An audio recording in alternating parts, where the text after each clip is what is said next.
And how are you doing? Okay, what about? Are you jet lag or something? Let's repeat. A little more. How are you doing, folks? Good. All right. Much better, much better.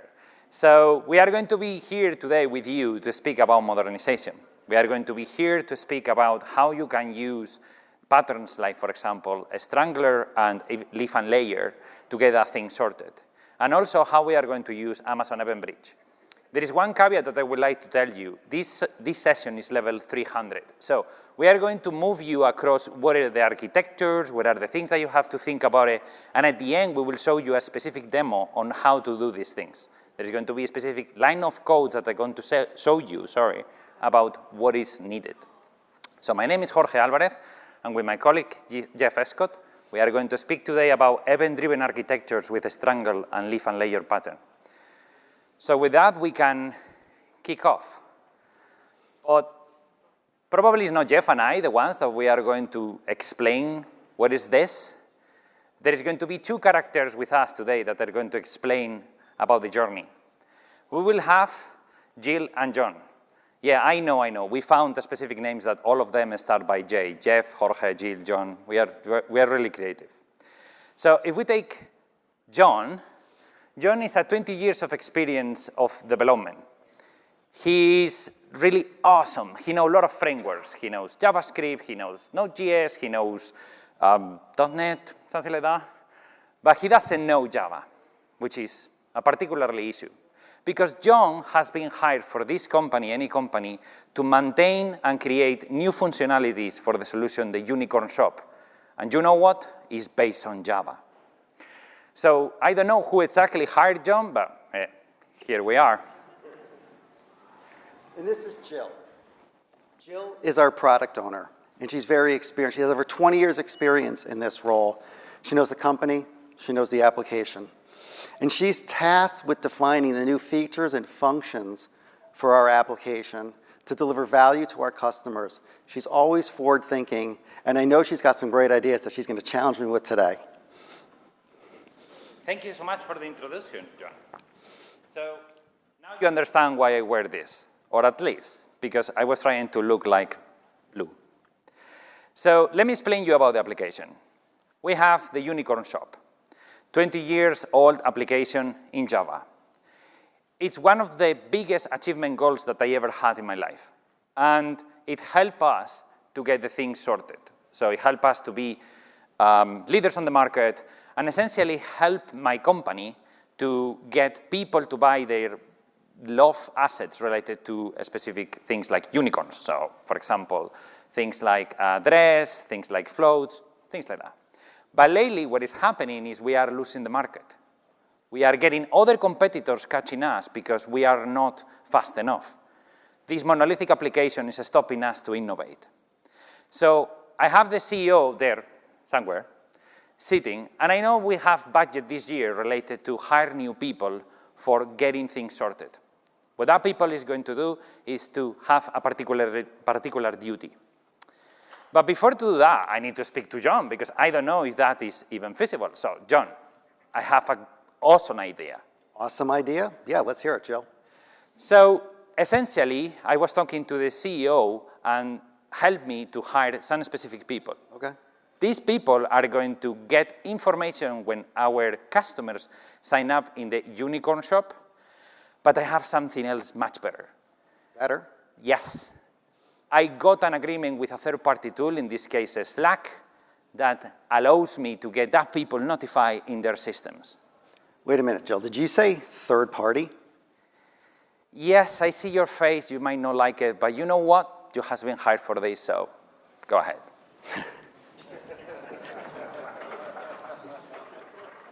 Well, thank you very much, Jill. And Jill is a wonderful product owner, and she's really challenged me here with an opportunity to modernize our application and deliver some more value for our customers. However, I don't know this application. I'm new to the company, I'm new to this application, and now I gotta add functionality to it. I also have to build this new functionality in a way that doesn't impact the existing application. Why? That application is used by our customers today. They're buying product. I can't impact that revenue stream. I need to do this in an agile approach. I got to get this done. I know she's going to want it done in one program increment. Maybe she'll give me two, and I'm going to have to do demos at the end of every sprint. I know, even in the short amount of time that I worked with Jill, that this is not the last fantastic new idea that she's going to have. So I got to build for the future knowing she's going to have more ideas coming. And the CTO for our company has said, everything we do going forward now has to be cloud native. I don't yet know how I'm going to think about solving for all these different requirements and constraints that I have upon me. While I don't yet know what I'm going to do, application modernization is not new to me. I have modernized applications throughout my entire career, and one pattern that I'm very familiar with is the strangler fig application pattern that I first heard about from Martin Fowler. And in this particular case where I've used it before, is I'll take functionality out of existing applications, implement them in a microservice architecture, usually on AWS with Lambda and Dynamo, front-ending it with an API. It's an approach I'm comfortable with. I've used it many times. And I got to think about, is that the right way to kind of go about solving the problem that I have right here on this new function that I have to do for third-party customer support group? And as I think about it, I have to reminisce a little bit on some of the challenges that I faced with it. While strangler fig is fantastic and it has a place, there are some challenges. One, splitting up the database. Many times with these monolithic applications, they're going to shared databases. How do I split those up? Either looking at maybe schemas, particular database tables, or particular calling patterns from applications to split data up. Typically, these applications, and in the instance we have here with our existing monolith application, they're synchronous. And how are we going to deal with synchronous transactions as we maybe look towards being not synchronous going forward? API design is not always easy to do, and we got to think about the design, the contract, the versioning, the schema. And with strangler fig, because I'm taking functionality out of the application, I need to have knowledge, deep knowledge, of the technology stack and the functionality that's happening in that existing application. And quite frankly, I just don't have that yet. I've been doing more and more research, and one of the things that I've come across is the leave-in layer architecture pattern. And there's a few reasons that I think this is going to be really applicable and why I'm getting more and more excited about using this to solve our problem. First, the leave-in layer pattern is specifically designed for you to be able to build functionality, enhance or extend your existing application with these new features in a manner where you do not have significant impact on your existing application. And I can build those using microservices. So this is great. First thing I got to worry about doing is building this in a manner that doesn't disrupt what we already have. Second, because I'm not building in the old and I'm building separately and I'm using a microservices approach, I can quickly iterate through some of these changes and work within expanding the functionality and delivering this in the program increment that I know Jill's looking for. And third, because I'm building this new functionality to the side of my existing application, I can choose to use a technology stack that's comfortable to me. The existing application we have is Java. I don't know it that well. JavaScript and Python are comfortable to me, so I can build this new functionality to the side of the existing application in the tech stack that I'm comfortable with. So this is sounding more and more like a pattern that's going to be really helpful to me in the challenge that Jill threw at me. Now, as the experienced application developer I am and the team that I work with, there's a number of different architecture patterns and technology patterns that come into play as we're building. And one, because we have existing application, it's brownfield application development. So brownfield is when I'm building something in the presence of old, but I'm also affecting the old. I'm changing it, I'm modifying it. Maybe I'm removing some technical debt, or often I'm modernizing it by taking functionality out, which is the strangler fig. Greenfield development, often referred to as building net new applications. I will challenge myself, and I'm challenging everyone else here today to think about Greenfield doesn't have to be just brand new, net new applications for your organization. It can also be net new capabilities that would reside along with your existing application, and you can provide loose coupling integration between those. And that's exactly what leave layer is. Build new in the presence of old, loose coupling between those. Now, whether it's using microservices and event-driven architecture, EDA, both of those apply in the scenarios of brownfield development with strangler fake or greenfield with leave layer. So this is good. It's kind of really leading me up to that I can build modern, I can do what Jill needs in terms of new capability, and it's leading me down what I believe is going to be a cloud-native approach as well. I'm a technologist at heart. I love spending time with code, and I love spending time with IDEs. So I'm often kind of quick to jump into what are all the services that are available to me, what are all the technologies available to me that I can start building my microservices and building my EDA. And I'm quick to look at things like Amazon API Gateway, Lambda, DynamoDB, EventBridge, and EventBridge pipes as services that I have used in the past and I continually read about as being applicable for the types of architectures that we're doing here. And while those all sound great, and they are, I would caution myself and everyone to first look at the use case that we have, in other words, what Jill gave me, the pattern that we have here in terms of the decoupling of the application and building something new in the presence of old, and let the use case and the pattern dictate the technology that we're going to use. And that's what I'm going to do here today. I mentioned earlier one of the challenges that we have when we deal with the old applications is they are synchronous in nature.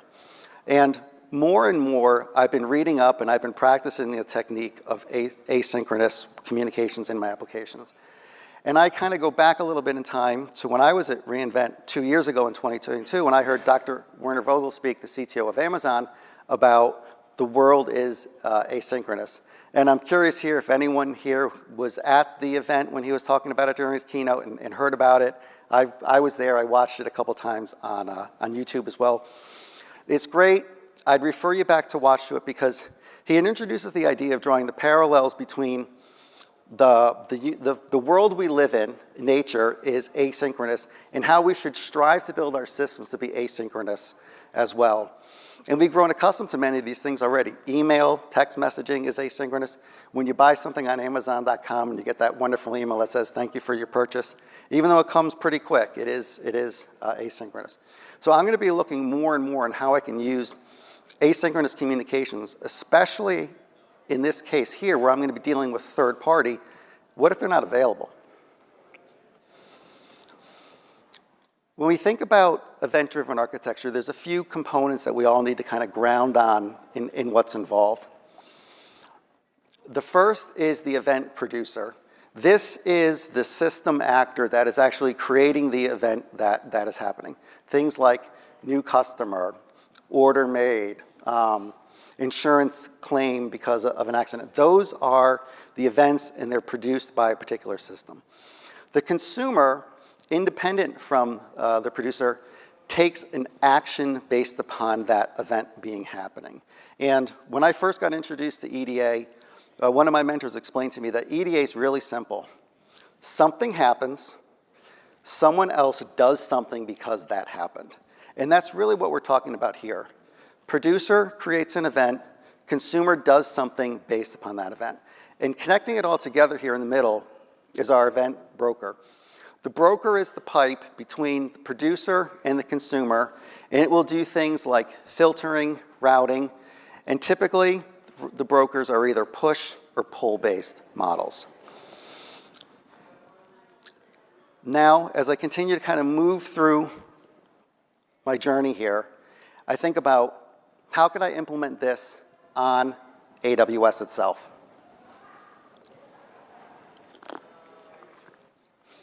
And the AWS native service for event architecture is Amazon EventBridge.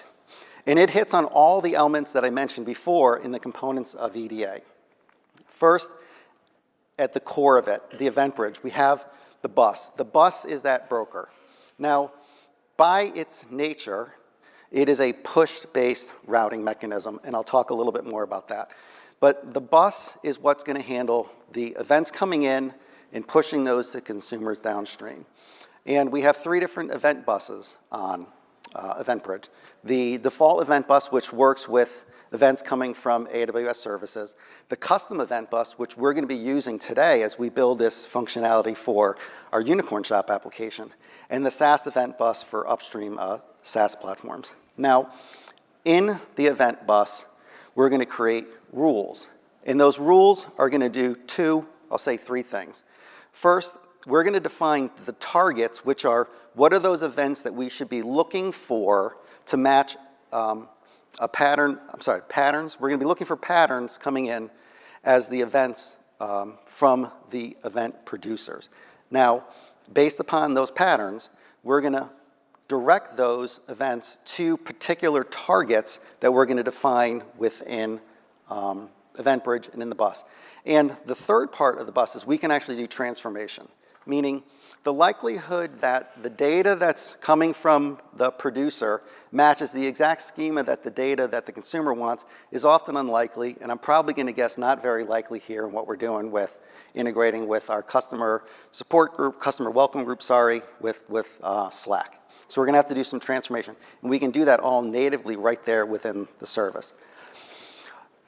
I mentioned the patterns coming in from the events, so we can have our AWS services, our custom events, which is our Unicorn Shop application, or SaaS events, creating those events, publishing those to the bus on Amazon EventBridge. And then I mentioned the target. So EventBridge can support two different types of targets. One, it can support AWS services as native targets. There's 20 and growing number of direct native integration within EventBridge for AWS services as targets. Or you can also use API destinations, which we'll get to a little bit more because I think that's going to be key here. Now, one important element I kind of want to think about and remind everyone about this. While EventBridge is a push-based router, I can push the events to SQS, which is a queuing mechanism, and I can turn push into pull. So I have a lot of flexibility now here using cloud-native tooling to support different types of patterns coming in, different type of targets for my destinations for my events, transformations, as well as being able to support a number of different mechanisms in terms of push and pull. So I have a lot of flexibility here. I mentioned API destinations, and this is going to be key as we start to think about extending the application for integration with like third parties.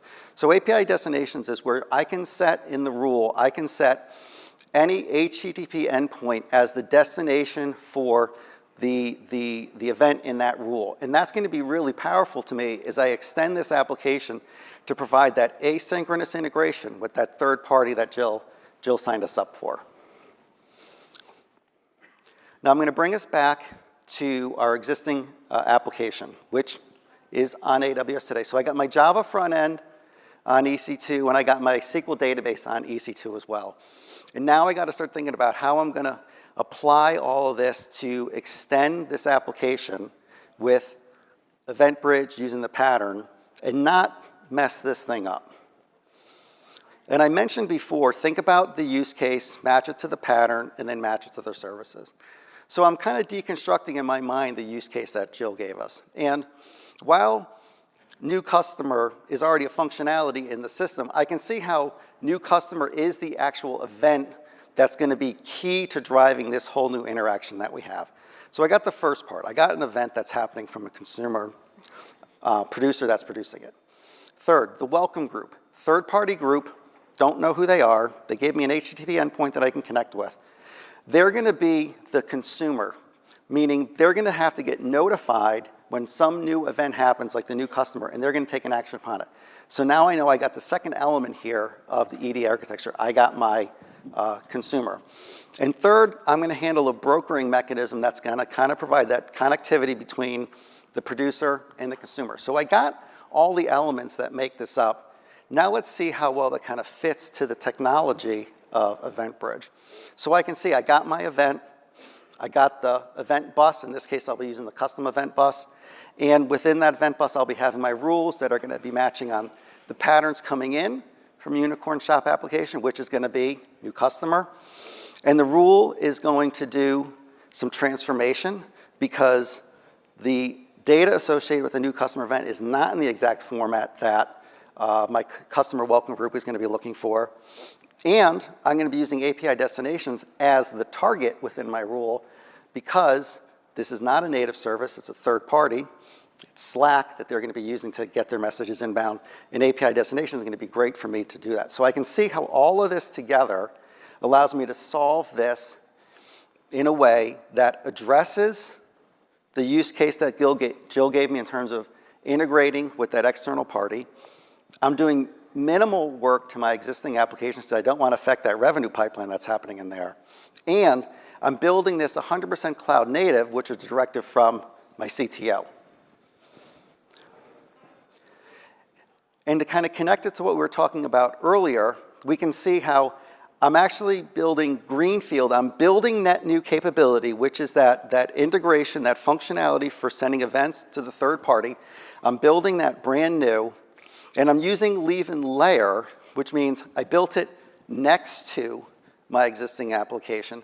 I built it on a complete new technology stack, and I didn't affect my existing applications. So Greenfield leveraging leave and layer for the new capability without affecting current.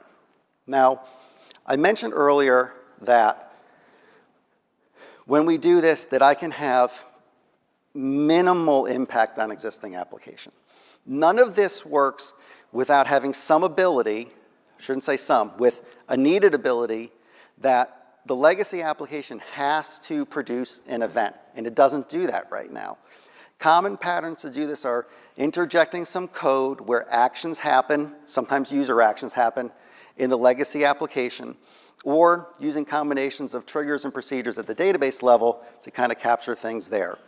In this case, me and my design team are choosing that we're going to interject some Java code in the front end that's going to work with the new user action that's happening, and it's going to create an event and publish that event to the bus on Amazon EventBridge. That sounds fantastic, but I don't know Java. And while it's not a lot of code, I don't know its format, I don't know its structure, so I'm a little bit nervous about getting started with that. Did a little bit more research and found Amazon Q Developer, and I learned that through a simple chat experience in my IDE that I'm comfortable with, I can prompt it to basically build that Java code for me.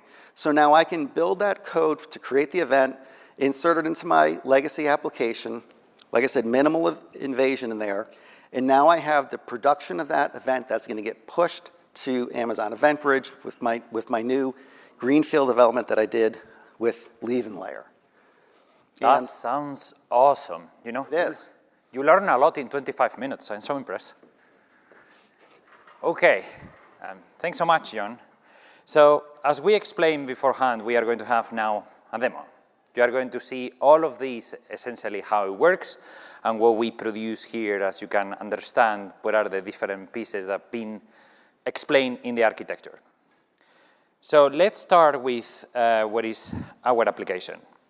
So here we have our beloved web page or application that is a monolithic application. 20 years old application that people can come and interact with it buying unicorns, but no unicorns, sorry, not specifically unicorn, buying things related to unicorns. So the first thing that they do is they sign up. This is the event that John was mentioning beforehand that is important to get notified to the new people. So they add the username, the last name, the email address that they are going to be identified, and a very secure password of 4 digits. So when they click this button, what is going to happen is going to connect to the backend through an API. And that is going to then be sent to the database.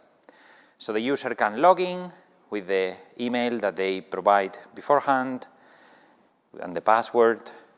And then when they do that, they will start interacting with the web page.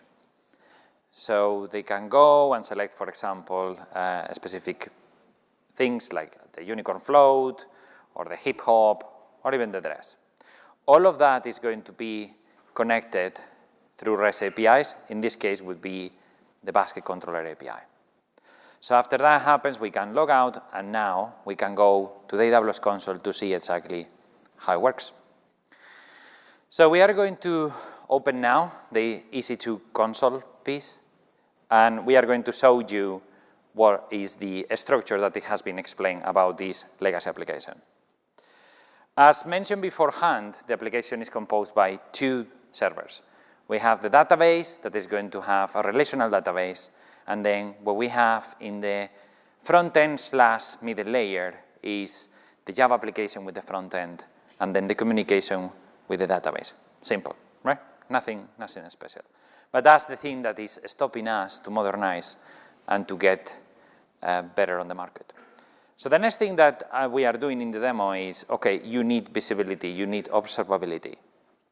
And we incorporated X-ray in all the journey. So how did we do this? Well, one of the premises that we use here is we don't want to modify the code. So we want to have as much as transparent as possible a solution that gives visibility in your modernization journey. You want to be sure that when you are modifying something, you know exactly how it's happening, and X-ray can be the answer. In this case, we use the X-ray agent.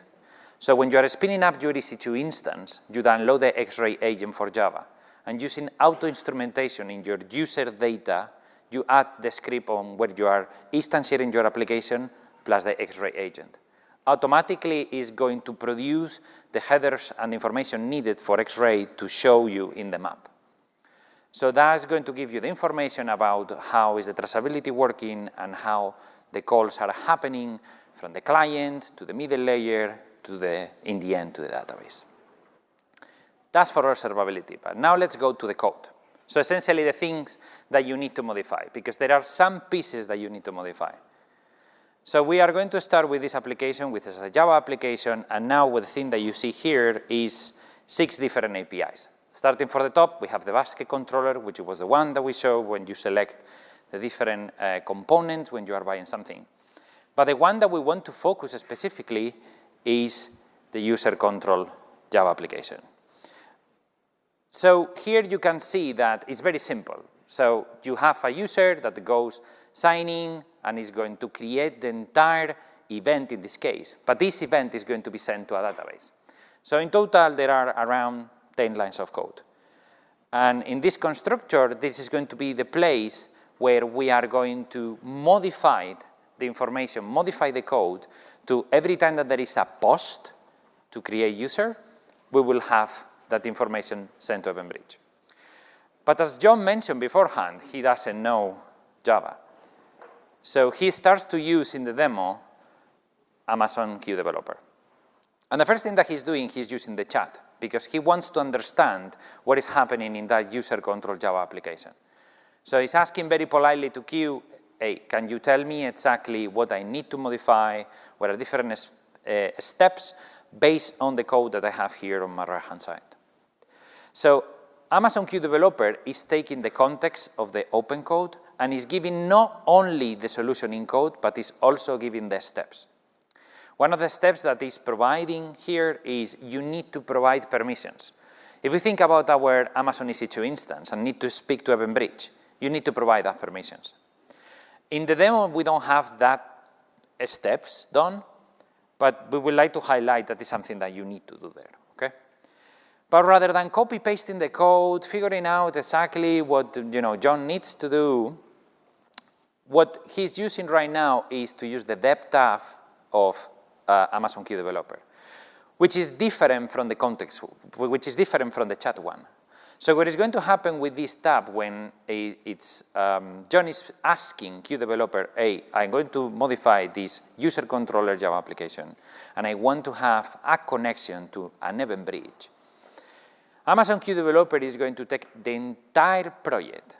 It's going to figure out what are the different components that are involved, in this case, the 7 different REST APIs, and it's going to see if there is any dependency with that user controller Java to do the changes accordingly as needed. So you can see here how Q identified that there are 7 different REST APIs that they have something to do with the question. But there is only one that is going to be the one that is going to be changed with this user controller. After all that work done for Q is going to say, hey, here is the solution, and here is what you have to work to get it sorted.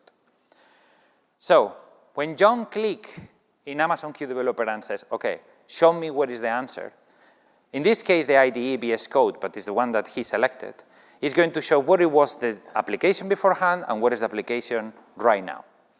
And we are going to dive deep specifically on that. Again, this is the first step of the leaf and layer pattern. You need to do modifications, but I'll show you that in total, I think it's like 20 lines of code, no more. So the first part of the code is you need to import the SDK. We are going to modify the application that now is going to use, rather than sending the information to the database, is going to send the information to Amazon Event Bridge. So we need to use the put event API. So hence, we need to import the SDK to do that journey. Then the next lines that you can see one is the connection with the client to Amazon Event Bridge. The other one is an object mapper. The object mapper is going to be the one that is going to translate in JSON the information that is coming from the legacy application to the new application. And that is important because everything that is coming from the legacy application might be a class or might be in different way. So when you establish the communication and when you establish the instantiation in the constructor, you can start opening that connection with Amazon Event Bridge and getting the object. And then we go to the core functionality, which is when we are calling that post method, we are taking the information that has been wrapped up in JSON, and we are creating all that structure in a form of event using the objects. For example, you can see here is the detail type, you can see the source. All of those are going to be hard-coded for the demo perspective, but you can put them dynamic as you want. Then they are going to impact in your events, in your event rule. And then inside of detail is where you are going to have the wrapper from the old legacy information to the new one. So as soon as you have that, and as soon as you do the modifications, as John did, you keep going with this solution, and then it's going to send information using the put event. So John feels happy about it, accept the changes, and then VS Code says, okay, there is an issue. As John doesn't know what is happening, so he comes back to where is the source code and figure out that for any reason, the import of the SDK is not recognized. And then he remembered that this application is a Java application that is based on Gradle. So he needs to go back to Amazon Q Developer to ask specific questions on, okay, well, what is exactly what I need here? For those that know Java, you can go to search over internet, or also you can use Maven Central. Personally speaking, I am like John, I'm not a Java developer. So he's using the context of the chat, again, to try to identify, based on what is all the code produced by Amazon Q Developer, what is needed. So as soon as it's asked exactly, okay, I need this code, I need exactly what I need in the Gradle, which is in the context of all the conversation, Q returns back the code specifically and the steps to be done. There are two things here that John can do. John can go and copy the entire code with the curly brackets, or can insert if there is any cursor inside of the IDE. But in this case, what he's doing is just copy-pasting the entire code to put it inside of Gradle. And now, restarting the project to have a clean solution that is going to build the entire solution, can see that there are no errors anymore. Okay. So in that sense, John now is in a safe place. From this entire application that it has a lot of different changes, a lot of code, using leaf and layer, he started to add in total, 20 lines of code? That is going to help him to start moving the modernization journey to Amazon Event Bridge. What he's doing is he is removing the responsibility from the old legacy application to an external actor. And from there, can start extending it. You can see here that the event bus, for example, it was provided by Q, is related to default. Of course, Amazon Q Developer doesn't know what is the name of the event bus. But let's see now what is the deployment strategy. So, okay, it's a legacy application. They are using AWS code pipeline. And here inside, is a very difficult, fancy pipeline with two actions. The first one is connected to GitHub, so you can connect the AWS code pipeline with your code repository. In this case, it's going to be GitHub, and then it's use AWS code build to get compiled application, build application, and deploy in EC2. That's fine. So now John comes back to the code, and the only change that he has to do is the name of the event bus, because it was default, so needs to change that. So the next step to get the pipeline working is to follow the steps related to publishing the code. So it adds the entire code, it do a commit with something like new name of the event bridge, an event bus, and then it push that code to the origin. In this case, the origin is going to be GitHub.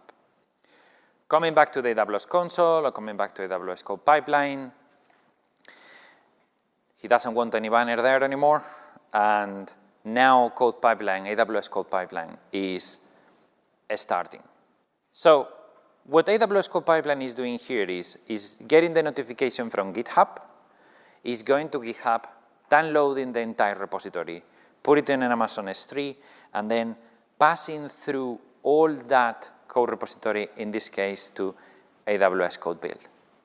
Afterwards, AWS code build is going to take all the information that John modified and get it published to the EC2 instance. In this case, will be the middle layer frontend. So now we go to see the Amazon Event Bridge piece. We had beforehand the change of the code, but now we are going to see what is the other part. In this case, it's going to be with API destinations. API destinations is what is going to help you to connect your Amazon Event Bridge, in this case, Event Bus, with a third-party tool. So for example, in this case, it's going to be with Slack. Your best friend here in all this journey is going to be the status field that you see there. In this demo, to connect to Slack, John used the API key. So essentially, to connect to Slack, you can use two ways to do it at the time that we did the demo. One is based on the API key, the other one is based on client and secret key. During the use of client or secret key, I can say it was something that it did not work very well, and the status was constantly throwing errors to know that it was not working. As soon as it says active, it means that you have connection with your third-party provider. In this case, it's going to be Slack. Let's go inside of the API destinations to see what we need to do. So at the time that we did this demo, you can see that you can use the endpoint post messages. In this demo specifically, we don't have the Slack piece, but we can tell you how it works. So essentially, you create an app in Slack with your own application, with your own account, and then you take that application and you give permissions that application can write in channels to people or establishing conversations. In this case, we created a specific channel and we add the app inside of the channel. So when we establish the communication between the API destinations and Slack, we can reference to the specific channel, and with that token is going to know exactly what application needs to execute. All of that, if you have to code all of that, is going to be so much code that few configurations here with API destinations. So okay, it's active, it's working. The next step, we are going to create the event bus. We are going to use something rather than default. So we create the event bus with a name that we put in the put event that it was created beforehand. And as you see, there is no permissions. As I mentioned, they are added to the EC2 instance IAM role. And now, after creating the event bus, we are going to create the event rule. So the rule is going to be the part that is going to match the event that is coming, is going to do some magic that we will show you, and is going to send it to the API destinations. So we create the rule and we say, okay, it's not coming from an AWS service, it's other, and the event is going to look like exactly like this. So there's going to have multiple components that you have to have there, okay? First of all, you have to have the source, you have to have the detail type, and that, in our case, is hard-coded. But again, it can be as dynamic as you want based on what are your needs. Then, inside of the details, we have first name, last name, and email, which is the exact information that this customer support group needs to onboard a new customer when they sign up. When you have your event, the next thing that you do in the rule is, what is my pattern? And the pattern is going to be the piece that is going to accept or decline the information related to your rule. So in this case, what it's saying is anything that comes that it has this source, this specific detail type, and in the details must have username, last name, and email. If anything else comes, it's rejected. It will not go anywhere. So that would be the entry point of the rule. What do we do next? So what we have to do next is to send the information to a Slack. So the first step is to select the API destination that we just configured. But there is one caveat, and is Slack knows nothing about how an event bridge is going to be, how an event of event bridge pattern is going to be. The payload is completely different. So it's when you need to use a functionality that is called input transformer. This functionality, by the way, you have also in Amazon Event Bridge pipes. So you can use it here from the event bus, and then also if you are using pipes, is okay too. How this functionality works? Well, what is going to happen is, rather than doing all the modifications in your entire code and again putting the responsibility inside of the application, we say, okay, this is how a pattern of the event looks like. And then the next step that we are going to do is we are going to extract the data that we need. So using the symbol of $ and then going through the JSON steps, you can go to things like, for example, the first name or the email or any of the information that you have essentially in your event. And you are saving that data in specific variables. That variables are going to be the ones that later on you are going to use to create the entire solution in Slack. Because Slack, the API post message, is expecting a specific way of receiving the payload. So in this case, we have the channel ID hard-coded. Telling you right now, the channel ID doesn't exist, so don't worry, you cannot use it. But the rest of the description is going to be concatenated based on the information that has been extracted. If you want to see how the output looks like, you just have the event, you just have the extraction, and you click Generate Output. You can see what is the information that your Slack is going to receive. You might be wondering, yeah, but if I have to try this back and forth, I have to submit events, it's going to be painful to translate. Well, you can use, for example, other REST APIs with Slack clients that can tell you exactly what the structure that you need, and then trying to send the information through the system. Okay? So we configured the transformation. We are not going to tag anything because we are so radical, and then we move to the next step. So in summary, you have your pattern, you have your acceptance from the rule. You go and you send to the API destinations, again, getting the communication, getting that is active and is working and is integrated in this case with Slack, and you accept the functionality. So if we go back to our leaf and layer boss, there it is, it's enabled. And now you can picture that we modified the code in the legacy application, we send it to the boss is triggered, is using a rule, that rule is triggered, is taking the event, it transforms the data, go to API destinations, end up in Slack. How it looks like. So here is my web application again, the unicorn shop. I go and I sign up, I put my name, I'm not going to put my name for safety reasons, my surname, so I am a product owner, and then I put my corporate email address. And this is very important because if I don't show this to the CEO, he's not going to pay the new people. So I sign up, and that just triggered the entire journey that I mentioned. And it goes to Slack and get the information to the people that is going to work with the customers. So that was the demo. And if you think about this, in total, I think we've been together now like around 45 minutes. Beforehand, we had a new hire in our company that didn't know Java. No offense. Hey, none taken. And he was trying to figure out what I was asking with no much information, if I'm honest. And later on, in 45 minutes, 50 minutes later, we see that, okay, he learned something.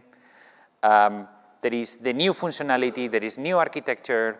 Now it's connected the legacy application with Amazon Event Bridge, which it's connected now with Slack, but afterwards you can connect with anything else. You can go to SQS, or you can go to any other provider or any other API.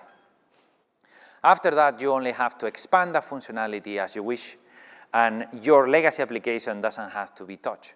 Of course, you can think about to modernize another pieces in another ways, using, like, for example, a strangle fig pattern, but that probably is another chapter.